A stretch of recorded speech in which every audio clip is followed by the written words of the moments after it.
I'm Dr. Andrew Meyerson. I am an NHS A&E doctor. I originally am from the United States, and I came to the United Kingdom about 7 years ago to study medicine, and I decided to stay here because I love the NHS. We've seen, a 30% reduction in our real terms pay in the last 15 years. Basically, it means that for a quarter of the year, from September to December, we're working for free. And that's a big issue. That's a huge issue for staff retention. That's why so many people are burning out. We're seeing ads for, come to work in Australia, come to work in New Zealand, and we're seeing a lot of our colleagues who are taking, those offers to work in much better conditions with much better pay down under, because it's just becoming too difficult to work in the NHS right now. Every winter is a bad winter for the NHS, and for the last 10 years, every single winter we've been complaining to the government, things are getting worse.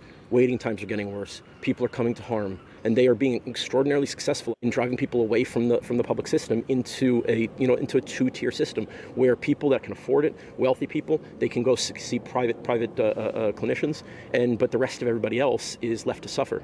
A good shift nowadays for so many A&E staff is one where nobody dies in our waiting room or dies on the back of an ambulance. Every time I see a patient, I have to apologize for the terribly long wait that they're enduring, and I speak to them honestly about the difficulties that we're facing, that we don't have enough staff, we don't have enough resources, and so we don't want to go on strike. Nobody wants to go on strike, but when for every single year we are screaming to the government, do something, and they don't listen, then this is what it's come to. When I've gone to picket lines to support, whether it's ambulance crews or nurses, it is incredibly invigorating. As horrific as the situation is right now, it's so many people dying.